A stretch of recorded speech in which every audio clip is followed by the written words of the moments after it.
Hello students, আজি আমি standard deviation যা অসমীয়াত মানক বিচ্যুতি বুলি কোৱা হয় মানক বিচ্যুতি কেনেকৈ নিৰ্ধাৰণ কৰিব পাৰি কেনেকৈ আমি স্ট্যান্ডাৰ্ড ডেভিয়েশন ক্যালকুলেট কৰিব পাৰো এই বিষয়ে শিকিম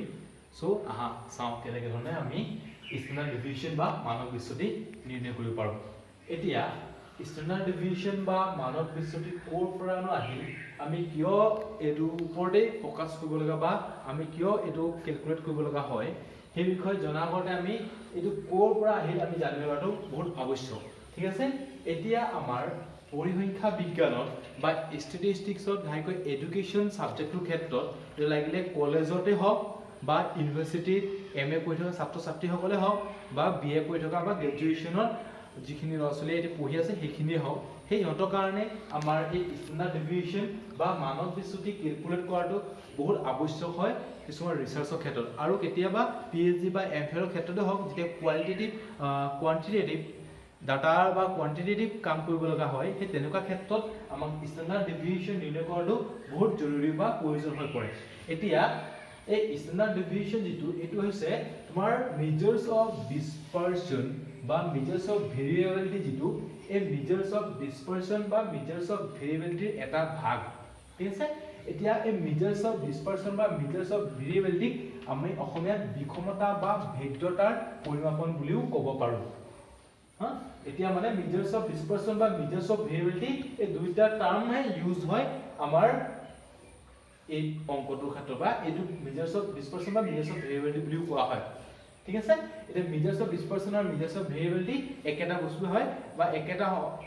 ষ্টেটিষ্টিক্স হয় ইয়াক লৈ কোনো ধৰণৰ যাতে তোমালোকৰ ডাউট থাকিব নালাগে ঠিক আছে এতিয়া মেজাৰ্স অফ ডিসপাৰশন বা ভেৰিয়েবিলিটি অসমীয়াত বিষমতা বা ভেদ্যতাৰ পৰিমাপন বুলি কোৱা হয় এতিয়া এই মেজাৰ্স অফ ডিসপাৰশনক আমি পাঁচটা ভাগত ভগাই ল'ব পাৰো যে ফাৰ্স্ট ওয়ানটো হৈছে তোমালোকে দেখিছা প্ৰসাৰ বা যাক ইংলিছত কোৱা হয় ৰেঞ্জ সেকেন্ড টো হৈছে আন্তঃ চতুৰ্থক বিচ্যুতি বা ইন্টাৰ কোয়াৰ্টাইল ডেভিয়েশন ঠিক আছে চতুৰ্থক বিচ্যুতি বা কোয়াৰ্টাইল ডেভিয়েশন অলৰেডি এটো আমি আমাৰ লাষ্ট ক্লাছত আমি অলৰেডি ডিসকাস কৰি আছো কোয়াৰ্টাইল ডেভিয়েশন কেনেকৈ ক্যালকুলেট কৰিব পাৰি আৰু তোমালোকে যদি কোয়াৰ্টাইল ডেভিয়েশন আকৌ ইচ্ছা কৰা শিকিবলৈ তেন্তে এই ভিডিওটো তলৰ ডেসক্ৰিপচনত তোমালোকে ইয়াৰ লিংক পাই যাবা ঠিক আছে আৰু নেক্সট আহিলে আমাৰ গড় বিচ্যুতি বা মিন ডেভিয়েশন আৰু অন্তিমটো যেটো আছে মানক বিচ্যুতি যাক স্ট্যান্ডাৰ্ড ডেভিয়েশন বুলি কোৱা হয় এই মানক বিচ্যুতি আমি আজি কেনেকৈ ক্যালকুলেট কৰিব লাগে আমি তাকে শিকিম ঠিক আছে তেন্তে আগবঢ়োৱা হা এতিয়া আমি এইখিনি মোহাই লওঁ প্ৰথমে ঠিক আছে এতিয়া মানক বিচ্যুতি নিৰ্ণয় কৰিবলৈ হলে আমি পোন প্ৰথমে আমি চাই ল'ব লাগিব যে আমি কোনটো পদ্ধতিত মানক বিচ্যুতি নিৰ্ণয় কৰিম কাৰণ মানক বিচ্যুতি নিৰ্ণয় কৰিবলৈ আমাক এটা লং মেথডো থাকে আমি এটা বা দীৰ্ঘ পদ্ধতি থাকে আমি এটা শৰ্ট মেথডো পাওঁ ঠিক আছে আমি লং এতিয়া মানক বিচ্যুতি ক্ষেত্ৰত আমি লং মেথডৰ সহায়ত আমি মানক বিচ্যুতি বা স্ট্যান্ডাৰ্ড ডেভিয়েশন নিৰ্ণয় কৰিব পাৰো আৰু আমি শৰ্ট মেথড বা চমু পদ্ধতিৰ সহায়ত আমি মানক বিচ্যুতি বা আমি স্ট্যান্ডাৰ্ড ডেভিয়েশন নিৰ্ণয় কৰিব পাৰো এতিয়া মানক বিচ্যুতি নিৰ্ণয় কৰিবলৈ যাওঁতে আজি আমি প্ৰথমে লং মেথডত মানক বিচ্যুতি নিৰ্ণয় কৰিবলৈ শিকিম ঠিক আছে এতিয়া এই স্ট্যান্ডাৰ্ড ডেভিয়েশন আমি এই এনেকা ধৰণৰ লিখি পাৰো বা আমি এটো এনেকা ধৰণৰ সিগমা দিবা এই সিম্বল স্ট্যান্ডাৰ্ড ডেভিয়েশন সিম্বলটো দিও আমি লিখিব পাৰো ঠিক আছে এতিয়া আমি আগবঢ়ো আমি কেনেকৈ মানক বিচ্যুতি বা স্ট্যান্ডার্ড ডেভিয়েশন এটা তথ্যৰ পৰা তথ্যৰ পৰা আমি নিৰ্ণয় কৰিব লাগে এতিয়া আমাক যেটো ডাটা দি থোৱা আছে ডাটাটোত আছে যে ক্লাছ ইন্টাৰভেল আৰু ফ্ৰিকুৱেন্সি দি থোৱা আছে ঠিক আছে শ্ৰেণী অন্তৰাল আৰু বাৰম্বাৰ দি থোৱা আছে আৰু তোমালোকে গম পাইছা যে ইয়াৰ n টো মানে বুজাইছে সামেশন f বা এই n = 30 যি দেখিছা এই গোটেই কেইটা ফ্ৰিকুৱেন্সি যোগফল হৈছে আমাৰ 30 ঠিক আছে এতিয়া আমি আগবঢ়ো কেনেকৈ আমি এই স্ট্যান্ডাৰ্ড ডেভিয়েশন নিৰ্ণয় কৰিব পাৰো ঠিক আছে এতিয়া স্ট্যান্ডাৰ্ড ডেভিয়েশন নিৰ্ণয় কৰিব যাওঁতে আমি পোন প্ৰথমে এটা আমি টেবুল এটা বনাই ল'ব লাগে ঠিক আছে আমি এটা কলম এটা আমি আগবঢ়াই লওঁ নতুন কলম এটা আমি ক্ৰিয়েট কৰি লওঁ এতিয়া ইয়াতো কলমটো আমি লিখি ল'ব লাগে কেপিটেল x যাক আমি এবাৰ কৈ থৈছো যে ইয়াক আমি কেতিয়াবা মধ্যমান বা মিডল নাম্বাৰ বুলিও কওঁ ঠিক আছে এই মধ্যমান বা মিডল নাম্বাৰটো হৈছে কেপিটেল x এটা ক্যাপিটাল x কেনেকৈ নিৰ্ণয় কৰিব লাগে এই বিষয়ে আমি অলৰেডি আমাৰ আগৰ যিখিনি ভিডিও আছিল সেই বিষয়ে আমি অৱগত হৈছো বা আমি জানো হেমতে আমি যে তথাপি এবাৰ আজি কৈলো যে এই 50 to 54 মানে 50 to 54 ৰ মাজত আমি ইয়াৰ মিডল নাম্বাৰটো কোনটো হয় সেইটোৱে আমি ক্যাপিটাল x বা মধ্যমান বুলি লিখিম মানে এই দুটা যদি আমি যোগ কৰি দিও আমি যেটো পাম মানে যেটো পাম আমি হেতু হ'ব আমাৰ মধ্যমান ঠিক আছে এতিয়া আমি ইয়াৰ বা এটো আমি কেতিয়াবা এনেকৈ লিখিব পাৰো যে 50 to 54 যিখিনি নাম্বাৰ আছে এই নাম্বাৰখিনি যিটো মিডল নাম্বাৰ এই মিডল নাম্বাৰটোক আমি লিখি লব পাৰো ইয়াত ক্যাপিটেল X বুলি আমি ইয়াত লিখি লব পাৰো ঠিক আছে এইখিনি কথা তোমালোকে বুজি পাইছা তে হেমতে আমি ক্যাপিটেল X যদি নিৰ্ধাৰণ কৰি লওঁ উলিয়াই লওঁ এটা 50 to 54 মাজত কি পাম 52 পাম 45 to 47 9 মাজত 47 40 to 44 ভিতৰত পাম 42 35 to 39 মাজত ভিতৰত পাম 37 30 to 34 যদি ক্যাপিটেল X হয় তেতিয়া হ'ব 32 ঠিক আছে 25 to 29 হ'ব 27 20 24 হ'ব 22 এটো হ'ব 17 এন্ড আমি পালো নেক্সট 12 এতিয়া আমি পোন প্ৰথমে ক্যাপিটেল যেটো X উলিয়ালো বা মধ্যমান উলিয়ালো এতিয়া আমি নেক্সট আৰু এটা উলিয়াব লগা আছে যে আমি এই f into f x আমি মাল্টিপ্লাই কৰিব লাগে কাৰণ আমি স্ট্যান্ডাৰ্ড ডেভিয়েশন নিৰ্ণয় কৰিব যাওতে আমি এটা কাম কৰিব কৈছে আমি মিন টু নিৰ্ণয় কৰিব লাগিব মিন উলিয়াব লব লাগিব লং মেথডত এতিয়া লং মেথডত মিন উলিয়াব যাওতে আমি কি আছিল যে f আৰু x টো আমি ইয়াত পূৰণ কৰি ল'ব লাগে এতিয়া f আৰু x যদি পূৰণ কৰো কিমান হ'ব 2 into 52 x হ'ব 104 3 into 47 হ'ব আমাৰ 141 5 into 42 হ'ব আমাৰ 210 1 into 37 37 2 into 32 is 64 3 into 27 hobo amar 81 ঠিক আছে 4 into 22 hobo amar 88 5 into 7 it's 85 and 5 into 12 is 60 maybe তোমালোকে এইটো কিবকো এতিয়া একো ডাউট পোৱা নাই বুলি আশা কৰিছো so let's continue with the other column and other tables so আমি এতিয়া কোন প্ৰথমে মিন টু ক্যালকুলেট কৰি ল'ব লাগিব হনে মিন টু ক্যালকুলেট কৰিবলৈ আমাৰ ফৰ্মুলাটো হ'ল আমি লিখি লওঁ মিন ইকুয়াল লিখি লওঁ summation f x by n এটো আমাৰ মিনৰ ফৰ্মুলা আমি আগতে পাই থৈছো হনে তে মিনৰ ফৰ্মুলা উলিয়াই লওঁ এটা এই summation f x আমি ইনটু কৰি ল'ব লাগে এটো summation f x ইকুয়াল আমাৰ হ'ব যে গোটেইখিনি আমি যোগ কৰো আমি কিমান পাম আমি গোটেইখিনি যোগ কৰিলে আমি পাম 870 ओके তোমালোকে এই বুজি পাইছা সাকে নিশ্চয় এটা নেক্সট কৰিব লগা হ'ল summation fx ইকুয়াল আমি কিমান পাইছো 870 ডিভাইডেড বাই পাইছে n ইকুয়াল 30 সো আমি 30 টো ইয়াত এনেকৈ লিখি লম ওকে এতিয়া আমি যদি চাও কিমান পাম যদি 870 30 ৰে ডিভাইড কৰি পাম আমি ডিভাইড কৰি লম মানে ডিভাইড কৰিলে আমি এটো পাম মানে m টো আমি পাই যাম 29 ঠিক আছে এটা আমাৰ m টো পাই গ'ল 29 তে m টো যে মিন টো আমি 29 পাই গলো এই মিন টো পাই যোৱাৰ পাছত আমি নেক্সট কৰিব লগাটো হৈছে আমি অন্য এটা কলম বনাই লম ইয়াৰ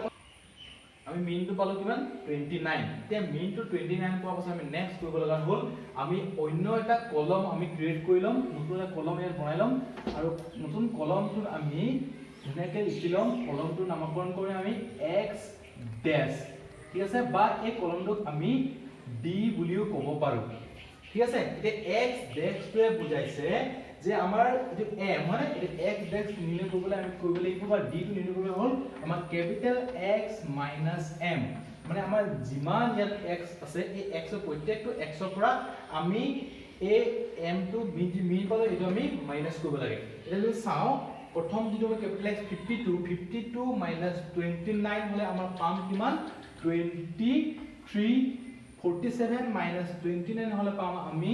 কিমান 47 minus 29 হলে পাম আমি 18 তাৰপিছত নেক্সট এলে 42 minus 29 হলে পাম 13 ঠিক আছে মানে 13 again 37 minus 29 হলে পাম 8 32 minus 29 ইকুয়াল আমি পাম 3 27 minus 29 হল পাম আমি -2 ঠিক আছে কিন্তু আমি যেতিয়া x ড্যাশ বা d উলিয়াব যাও আমি ইয়াত -2 লিখিব নালাগে সেইকাৰণে আমি ইয়াত 2 বুলি ধৰি লম ঠিক আছে তে একে ধৰণে বাকিখিনি কৈ যাও 22 29 হ'ব আমাৰ -7 হয় কিন্তু আমি ইয়াত লিখিম 7 ঠিক আছে এইখিনি তোমালোকে বুজি পাইছা সাকে আকৌ নেক্সট আমাৰ 17 29 হলে আমাৰ কি হ'ব -12 হয় কিন্তু আমি ইয়াত -0 লিখিব নালাগে সেইকাৰণে আমি ইয়াত ধুনীয়াকৈ লিখি লম আমি ইয়াত লিখি লম 12 ঠিক আছে এটা 12 for the 29 minus so minus 17 হয় মানে তো minus 17 নিলিখে আমি ইয়াত লিখিম only 17 ঠিক আছে এটা লেখা তোমালোকে যিখিনি সাগে এইখিনি যিখিনি আমি টেবুলটো যেনেকা ধৰণে কৈলো এই গুটেখিনি সাগে বুজি পাইছা হয়নে এটো বুজি পাইছা যদি আমি আকৌ নেক্সট স্টেপলৈ ইয়াত আগবঢ়াই লৈ যাম ঠিক আছে এতিয়া আমি x যেটো ড্যাশ লিখিলো x ড্যাশ লিখা পাছত আমি অন্য এটা কলম ক্ৰিয়েট কৰি লওঁ আৰু এই কলমটোক আমি নাম দিম যেটো তোমালোকে দেখিছা fx মানে এই fx ইয়াত যেনেকৈ আমি উলিয়াই লৈছো সেই মতেও আমি এতিয়া fx ড্যাশ আমি উলিয়াই লম ঠিক আছে এতিয়া f x ড্যাশ আমি ইয়াত এনেকৈ লিখি লম ঠিক আছে এতিয়া 2 23 হলে আমাৰ কিমান হ'ব আমাৰ হ'ব এটো 46 ঠিক আছে আকৌ 3 18 হলে আমি কিমান পাম 54 ঠিক আছে 5 13 আমি পাম 65 ঠিক আছে 1 8 পাম আমি 8 2 3 পাম আমি 6 again 3 2 পাম আমি 6 আকৌ 4 মানে 4 7 পাম আমি 28 ঠিক আছে 5 12 পাম আমি 60 ঠিক আছে 5 17 হ'ব আমাৰ 85 মানে এতিয়া আমি f x ড্যাশ বা যেটো আমি f d বুলিও ক'ব পাৰো আমি এটো পাই গলো এতিয়া একনি পোৱা পাছত আমি আৰু অন্য এটা কলম উলিয়াই ল'ব লাগে যেটো কৰিলে আমাৰ এই গোটেই টেবুলখিনি কাম প্ৰায় শেষ হ'ব ঠিক আছে এতিয়া আমি নেক্সট টেবুল এটা আমি আকৌ কনস্ট্ৰাক্ট কৰিলো আমাৰ টেবুলৰ অন্য এটা কলম আমি লিখি লওঁ ধুনীয়াকে কলমটো ছুটি হৈছে আমি এখন দীঘলীয়া কলম এটা বনাই লওঁ যাতে আমাৰ কোনো ধৰণৰ অসুবিধা সৃষ্টি নহয় ঠিক আছে নেক্সট আমি কলম লিখি লওঁ ধুনীয়াকে ইয়াত এই কলমটোক আমি নাম দিম f x ড্যাশ স্কয়ার এটা f x ড্যাশ স্কয়ার এটো বুজাইছে যেটো f x ড্যাশ আমি পাইছো এইটো লগত আমি এই x ড্যাশটো পূৰণ কৰিলে যেটো হ'ব আমি এটো ইয়াত লিখি দিম ঠিক আছে এটা সিম্পলি আমি সাইডতে আমি মাল্টিপ্লাই কৰি লওঁ 23 46 যদি আমি সাইডতে মাল্টিপ্লাই কৰি লওঁ আমি পাম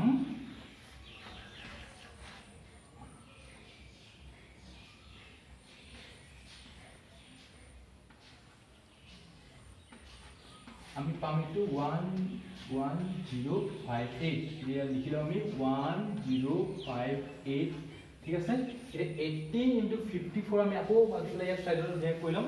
18 54 হলে কিমান হ'ব 18 54 হলে হ'ব আমাৰ it's 54 not 15 54 হয়নে 72 it's 972 হয়নে নেক্সট হলো আমি 972 ঠিক আছে এখানে বুজি পাইছা নিশ্চয় আকৌ আমি সেই মতে গোটেইখিনি এফালৰ পৰা উলিয়াই ল'ব লাগে আমি 13 65 হৈ যাওঁ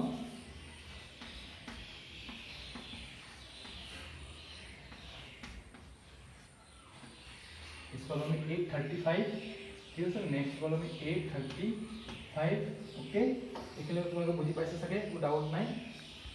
इसमें मैं एक और बताऊं तो इट्स 845 नॉट 835 इट्स 845 ठीक है से हम बाकी के साथ 8 into 8 64 3 into 6 it's 18 2 into 6 it's 12 7 into 20 होगा 7 8 3 5 196 is 720 আমি এটা 17 into যদি 85 কৰো এটো আমি পাম 785 কইলা আমি কইলা 17 into 85 ঠিক আছে এটো 5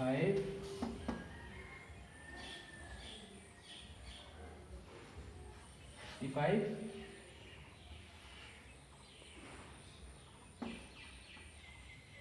এটো মই হকম পাম মোৰ 1440 1445 ঠিক আছে তোমালোকে এইটো তোমালোকে ইনটুখিনি ভালকে কৰি চাবা যাতে মাল্টিপ্লাই খিনি একো ভুল নহয় ঠিক আছে তোমালোকে এবাৰ ভালকে ঘৰত ট্ৰাই কৰি চাবা এনি ইজি হ'ব এতিয়া আমি এইটো উলিয়াই লম summation f x dash square এই গুটেটো আমি যোগফলটো কিমান পাম যদি উলিয়াই লম তে আমি এইটো পাম 5330 ঠিক আছে এতিয়ালৈকে আমাৰ যিমান টেবুলৰ কাম আছিল আমি যিমান কলম ক্ৰিয়েট কৰিব লগা আছিল যিমান কলম আগবঢ়াব লগা আছিল আমি কলমখিনি আগবঢ়ালো এতিয়া আমি নেক্সট কামটো হ'ল যে এই গুটিখিনি হৈ যোৱাৰ পাছত আমি আমাৰ স্ট্যান্ডাৰ্ড ডেভিয়েশনৰ কাৰণে যেটো ফৰ্মুলা হয় আমি ফৰ্মুলাটো ইয়াত ধুনীয়াকৈ লিখি লওঁ ঠিক আছে ইয়াৰ ফৰ্মুলাটো হ'ল summation f x dash square by n root over summation f x dash square by n এতিয়া এই ফৰ্মুলাটো আমি বাকিখিনি নাম্বাৰখিনি পুট কৰি গল বা লিখি গলে হ'ল এতিয়া summation f x dash square আমি পাইছিলো 5 330 by n মানে পাইছো আমি 30 ঠিক আছে n মানে আমাৰ 30 আছে ওকে এতিয়া আমি 5330 upon 30 যদি আমি কৰো এটো হ'ব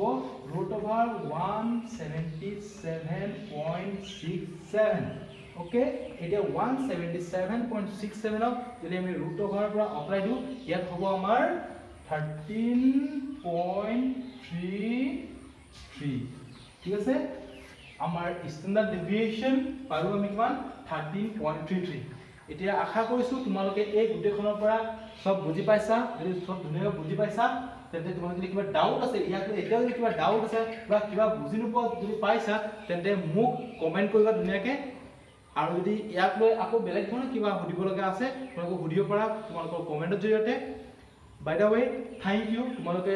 এই ভিডিও চাগে উপভোগ কৰিছা ভাল পাইছা মানে আৰু এই যদি ভাল পাইছা উপভোগ কৰিছা তেন্তে লাইক কৰিবা আৰু পৰাপক্ষ তোমালোকৰ যিমান বন্ধু বৰ্গ লগৰ আছে কলেজত পঢ়ি থকা বা এমএ কৰি থকা যিখিনিয়ে মানে স্ট্যান্ডাৰ্ড ডেভিয়েশনটোৰ ক্ষেত্ৰত অলপ সমস্যা পাইছে সিহঁতকো এইখিনি ভিডিও যাতে শেয়াৰ কৰিবা যাতে সকলোৱে উপকৃত হওক আৰু যদি এতিয়ালৈ মোৰ চেনেলটো সাবস্ক্ৰাইব কৰা নাই সাবস্ক্ৰাইব কৰি লবা যাতে মই আগলৈ যিখিনি ভিডিও তোমালোকক আগবঢ়াই দিম সেই প্ৰত্যেকখিনি ভিডিও তোমালোকে সোনকালে তোমালোকৰ নিজৰ ওচৰতে তাৰ নটিফিকেশন পাই যোৱা আৰু তাৰ ক্ষেত্ৰভাৱে তোমালোকে যিটো বেল আইকন তোমালোকৰ সাবস্ক্ৰাইব বটনৰ কাষত দেখিছা তাত ক্লিক কৰি দিবা যাতে মোৰ প্ৰত্যেকটো ভিডিও মই যেতিয়া আপলোড কৰোঁ তোমালোকৰ নটিফিকেশন তাৰ পাই যাবা so thank you bye by